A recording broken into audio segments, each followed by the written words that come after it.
ঢাকা চট্টগ্রাম মহাসড়কে ডাকাতি ও ছিনতাই রোধে র্যাপিড অ্যাকশন ব্যাটালিয়ন র্যাব 11 এর বিশেষ অভিযানে 6 জন আসামি গ্রেফতার হয়েছে।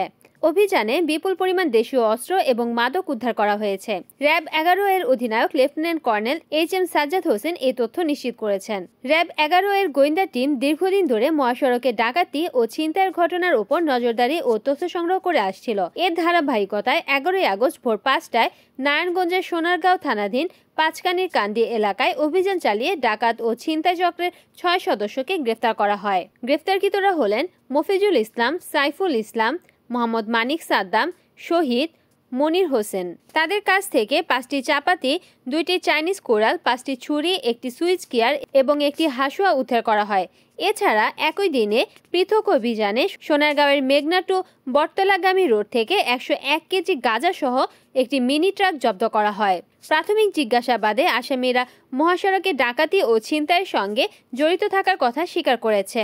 তাদের বিরুদ্ধে হত্যা, মাদক, ডাকাতি, নাশকতা, চুরি ও মারামারির একাধিক মামলা রয়েছে। র্যাব 11 জানিয়েছে, চক্রের অবশিষ্ট সদস্যদের গ্রেফতারে গোয়েন্দা তৎপরতা অব্যাহত রয়েছে।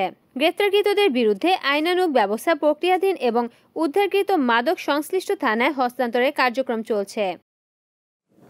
র্যাব এবং পুলিশের একটি যৌথ অভিযান আমরা গতকাল রাতে নারায়ণগঞ্জ জেলার সোনারগাঁ থানাধীন পাঁচকান্দি এলাকায় একটা অভিযান পরিচালনা করি, যেখান থেকে আমরা 6 জন এই বিভিন্ন সময়ের যে ডাকাতির সাথে সংশ্লিষ্ট একটা গ্রুপকে আমরা অ্যাপ্রিহেন্ড করতে সক্ষম হই।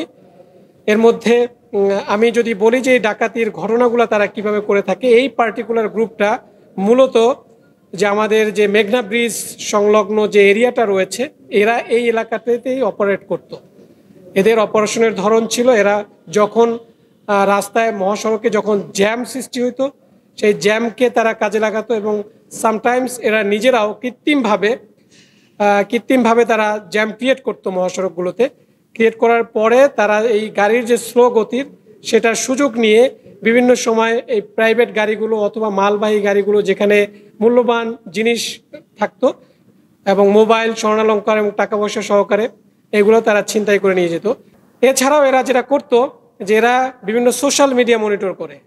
সোশ্যাল মিডিয়া মনিটরিংয়ের মাধ্যমে বিশেষ করে যারা বিদেশ ফেরত যারা যাত্রী থাকে কখন যাচ্ছে এটা দেখতো এবং ভিআইপি কোনো লোকজনের যাদের বুঝতো যে এদের কাছ থেকে মূল্যবান জিনিসগুলো পাওয়া যাবে তাদেরকে তারা মনিটর করতো এবং সে লক্ষ্যে তারা টার্গেট করে এই জায়গাগুলোতে জ্যাম ক্রিয়েট করে তারা এই ডাকাতির ঘটনাগুলো ঘটাতো। এর সাথে সংশ্লিষ্ট আমরা 6 জনকে আমরা গ্রেপ্তার করেছি, যার মধ্যে উল্লেখযোগ্য হচ্ছে মফিজুল ইসলাম, যে মূলত এই গ্যাংটাকে তার ছত্রছায়ায় মূলত এই ডাকাতির ঘটনাগুলো ঘটতো। এবং এখানে যে ধৃত প্রত্যেকের বিরুদ্ধে একাধিক মামলা রয়েছে।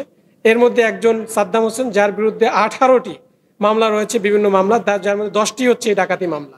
এছাড়াও আরও অন্যান্যদের বিরুদ্ধে 5টা, 6টা, 4টা এরকম প্রত্যেকের বিরুদ্ধেই মামলা রয়েছে। এর সাথে আমরা এই অভিযান পরিচালনা করে আসার পথেই আমরা আর একটি পৃথক অভিযান, যেখান থেকে আমরা প্রায় 101 কেজির মতো গাঁজা ধরতে সক্ষম হই এবং এই অভিযান করে আসার পথে আমরা দেখতে পাই যে একটা মিনি ট্রাক থেকে 2 জন লোক দৌড়ে পালিয়ে যায় এবং পরবর্তীতে আমাদের সন্দেহ হয়। সন্দেহের পরে যখন আমরা তল্লাশি করি সেখান থেকে ওই ট্রাক সহকারে 101 কেজি গাঁজা আমরা উদ্ধার করতে সক্ষম হই। তো ধৃত আসামিদের বিরুদ্ধে আইনানুগ ব্যবস্থা প্রক্রিয়াধীন রয়েছে এবং আমাদের এই অভিযান কন্টিনিউ থাকবে যতক্ষণ না পর্যন্ত এই ঢাকা-চিটাগাং মহাসড়ক নিরাপত্তা ফিরে পায়। রিপোর্ট করেছেন সুমন ইসলাম, NN টিভি, নারায়ণগঞ্জ।